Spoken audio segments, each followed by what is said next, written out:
네, 안녕하세요. 미래캐스터 황준원입니다. 자, 오늘은 선거운동이 한창이다 보니까 급하게 한번 콘텐츠를 짜봤는데, 뭐 전문적인 내용 전혀 없고요. 그냥 이 시청자, 구독자분들과 우리나라 선거운동 문화에 대해서 이야기를 해보고 싶어가지고, 준비를 해봤고, 여러분들도 의견 댓글로 많이 부탁드리도록 하겠습니다.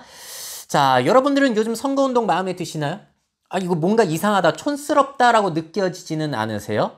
저는 미래사회를 연구하는 일을 하다 보니까 뭐든지 미래사회랑 연결 짓잖아요. 그 관점에서 보자면은 너무 저는 이상하게 느껴져서 이거 언제까지 이렇게 할까? 라는 생각이 들더라고요. 자, 일단 국회의원은 뭐 하는 사람이죠? 지금 그 사람 뽑겠다는 건데, 자, 법 만들고 예산 심의하고 이런 것들을 하는 건데, 그러니까 선거운동은 기본적으로 이런 걸 잘할 사람인지를 어필하는 운동이 되어야 되는데, 그게 전혀 안 되고 있는 것 같아요. 제가 볼 때는. 여러분들은 어떻게 느끼시나요? 일단 제가 싫은 거는 선거철에만 밖에 나와서 이 낮은 자세로 인사하는 거. 평소에 뵙게 되면은 절대 저한테 이렇게 먼저 이렇게 와가지고 악수하시거나 고개 숙여서 인사하는 경우 전혀 없으세요. 그냥 안녕하세요 뭐 이런 식으로 되게 높은 사람인 척 하시는데, 이때만 그냥 이렇게 이때만 낮은 자세, 이때만 절하고 난리가 납니다. 자, 그래서 이게 참 저는 가식적으로 느껴지더라고요. 절을 왜 하시는 거예요? 아니, 사람이 사람에게 자신을 낮추는 거, 이거 저는 절문화도 좀 이상하게 보기는 하거든요. 정치인들이 국민 위에 있는 것도 아니지만 아래에 있는 것도 아닌데 왜 그러시는 건지. 자, 그리고 뭐 본인들이 직접 인사하는 거는 뭐 그렇다 쳐요. 다른 사람들 고용해가지고 대리 인사시키는 거, 이거 저 너무 싫습니다. 여러분들도 이제 많이 보시죠. 선거 운동 하시는 분들이 이렇게 차 타고 지나가다 보면은 꾸벅 이렇게 인사를 하세요. 심지어 60대, 70대 그 아저씨 분들이 저한테 이렇게 90도 정중하게 인사를 하는 거 보면은 왜 저렇게 자기 선거도 아닌데 이렇게 내가 인사를 받아야 되지? 제가 살면서 60대 남성분에게 90도 고개 숙여가지고 인사받을 일이 없잖아요. 뭔가 이상하고 너무 가식적이고 이게 무슨 의미가 있나? 라는 생각이 들어요. 자, 그리고 많은 사람들이 제일 싫어하실 만한 게 선거 차량, 뭐 그럴 수는 있어요. 홍보해야 되니까. 근데 거기서 나오는 노래와 춤. 이거 언제까지 하실 거예요, 이거는? 자, 벌써 이렇게 여기에서 막 여러 가지 잡음들이 나오고 있는데, 저도 아침에 선거운동 노래 찐찐찐찐찐이야 그 노래 때문에 깨서 엄청 열받더라고요. 아침부터 왜 그렇게 그런 노래를 트시는지. 근데 이렇게 하면서 돌아다니는 게 도움이 되는가? 저런 곳에서 뭐 정책 말해봤자 사실 안 들리죠? 누가 진득하게 들어줄 리도 없는 거고. 장점이라고 한다면 존재감을 뽐내는 건데, 존재감으로 그 사람을 뽑아주면 정치가 이상해지는 거잖아요. 자, 그리고 이거 다른 사람 고용해서 춤추는 거, 이게 뭐 정책이 보이나요? 그 사람의 능력이 보이나요? 자, 그리고 현수막과 명함 살표, 뭐 이거는 일정 부분 필요하기는 합니다만, 뭐 이렇게 정책을 보여주는 거는 괜찮을 수 있어요. 물론 이건 21대 총선 이미지를 가져온 건데, 요번 전 이런 거 되게 싫어해요. 그냥 무작정 이렇게 비판하는 거 있잖아요. 못 살겠다 심판하자. 정책이 보이는 건 아니고 그냥 비방을 위한 현수막 걸어두는 거. 제가 사는 지역구에서는 어떤 당이 몇 년 동안 계속 거의 대부분 다른 당 비난하는 현수막만 올린 사람도 있어요. 너무 꼴 보기 싫어서 그 사람은 이번에 절대로 안 뽑아줄 겁니다. 그래서 명함 뭐 돌리면 괜찮긴 한데, 근데 이거 받는다고 뽑아주는 건 아니잖아요. 근데 그렇게 명함 살포하고 다니시는 게, 이게 뭐 앞으로도 이렇게 해야 되는가라는 생각이 들긴 했어요. 자, 그리고 제가 싫어하는 게 또 웅변 말투. 이거 대표적으로 생각나는 사람 누구 있으세요? 누굽니까? 이거 있잖아요. 이거 선거 유세 말투는 왜 저래요? 아니, 그냥 평소 말투에 강력한 의지만 담으시면 되는데 꼭 저 형식대로 가려고 하시더라고요. 무슨 옛날 웅변 학원에서 배우는 것처럼 이연사 강력하게 외칩니다. 여러분들도 배우셨나요? 왜 무슨 북한 같기도 하고 이거 언제까지 하실 건지 모르겠어요. 자연스러움이 없어요. 자, 그럼 젊은 세대가 정치인이 되면 또 다를까? 저는 이준석 전 대표가 젊어서 굉장히 신선하게 느껴졌고, 출퇴근할 때 따릉이 타는 것도 굉장히 신선했는데, 이분도 이제 선거운동 할 때 보니까 대통령 바뀌니까 사이가 어떻게 됐습니까 여러분 뭐 이러면서 똑같은 말투를 쓰시더라고요. 이분은 젊은 정치인이 왜 그러신가? 어쩔 수 없는 건가? 라는 생각이 들기도 했고. 자, 그리고 요거는 많은 분들이 싫어하시는 거죠. 상대방 비난하는 거. 뭐 이거야 어느 지역, 어느 시대에나 사라지기 힘든 문화인 건 이해합니다만, 이번 선거를 보게 되면은 요즘에 두 분만 보이는 것 같아요. 이 두 분만 보이고 서로가 서로 각단 비난하고 서로 비난하는 데 바쁘신 것 같아가지고 그거보다는 정책이 잘 보였으면 좋겠어요. 그래서 제가 구독자님들에게 여쭤봤어요. 가장 잘하시길 바라는 구시대적 선거운동 문화는 뭐라고 생각하시냐. 상대방 비방, 선거 차량 소음 뭐 이런 걸 넣어놨는데 1위는 전부 다라고 해주셨고 그 다음이 상대방 비방, 선거 차량 소음, 현수막 및 명함 살포는 그래도 싫어하시는 분들이 많지는 않으셨습니다. 댓글 의견 보여드리자면은 야 이거 국민의 수준대로 정치인들이 행동하는 거다. 아 그쵸? 이거 뭐 일리 있는 말이에요. 선거 운동도 하지 않고 뽑히는 두 지역이 있다고 합니다. 더 큰 문제입니다. 하다못해 사람 한 명도 다 마음에 드는 게 아니잖아요. 근데 정당을 무조건 지지한다는 게 말이 됩니까? 그 두 지역들. 이거 언제 없어질지 모르겠고. 자, 건설적인 회의를 안 들어주는 탓이 크겠죠.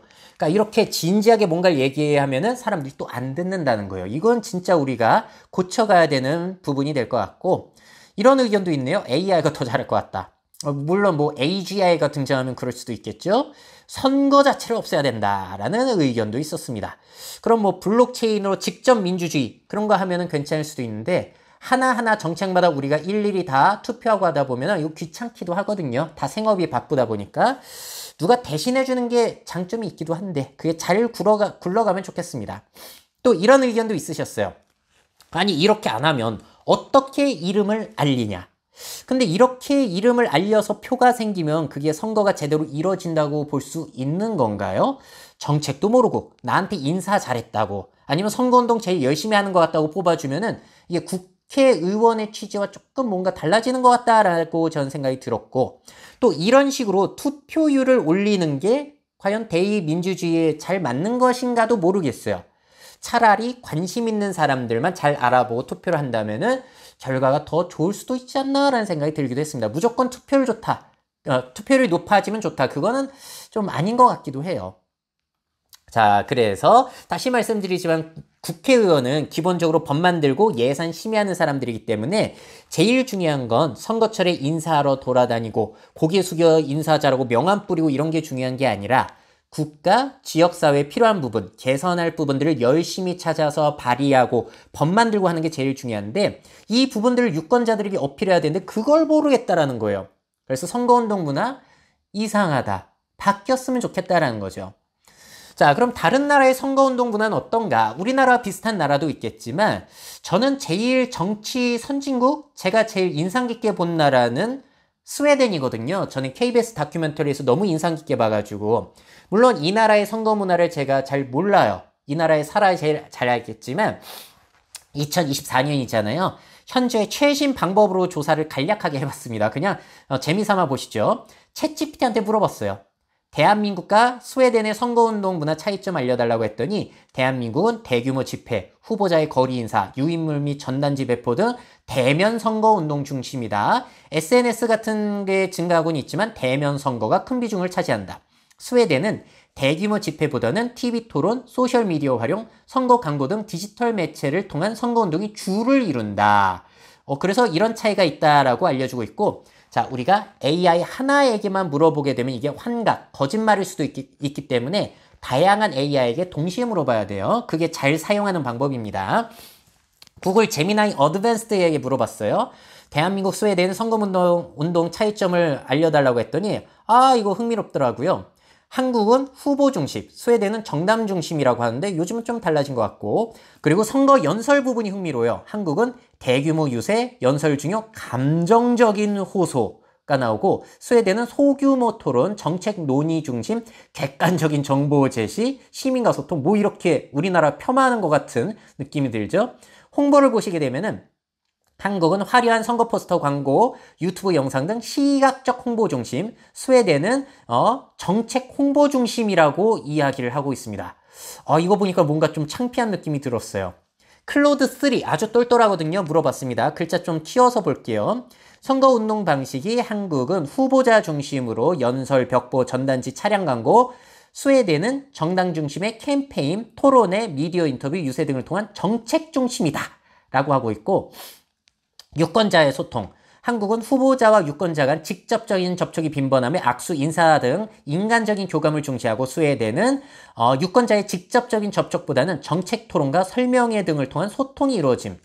어떠세요? 이게 정상 아니에요?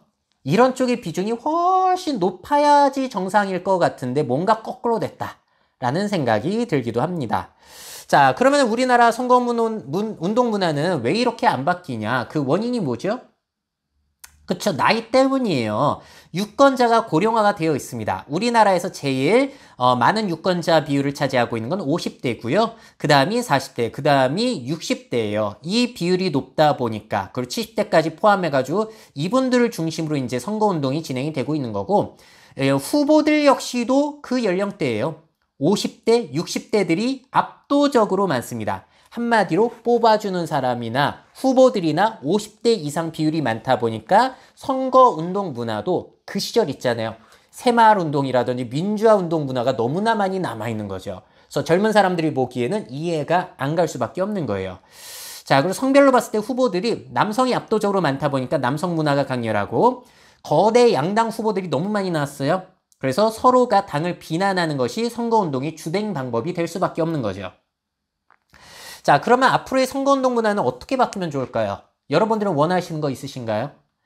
일단 지금 제가 좀 저런 것들 이상하다, 구시대적이다 라고 말씀드린 것들은 이분들을 대상으로 이분들 표심을 얻기 위한 거라고 볼 수도 있을 것 같아요. 이분들 퍼센테이지가 70대 이상, 60대까지 합치면 27.5% 놓칠 수 없죠. 근데 보시게 되면은 젊은 유권자들 같은 경우에는 57.2%를 차지하고 있고, 그리고 이 세대들 같은 경우에는 디지털 전환이 가능한 세대예요. 그래서 이 세대들 위한 실제로 선거운동 문화가 많이 바뀌고 있기는 하더라고요. 뭐 SNS 홍보라든지 유튜브 홍보라든지. 근데 우리가 상식적으로 요즘에 어떤 인물에 대해서 알아보고 싶다면 어떻게 알아보시죠? 일단 인터넷 찾아보고 유튜브 찾아보고 개인 SNS 찾아보잖아요. 그 국회의원 후보를 우리가 알아볼 때도 당연히 그것부터 해야 되는 게 정상인 것으로 넘어가야 되지 않나라는 생각이 들었습니다. 자, 그럼 당연히 일단 후보들 같은 경우에는 개인 방송도 많이 하셔야 될 거고요. 그거보다 중요한 거는 유권자들이 그런 것들을 시청하고 이제 선택을 할 수 있게끔, 투표를 할 수 있게끔 그런 문화를 형성시켜주는 것도 국가에서 해갈 일일 것 같아요.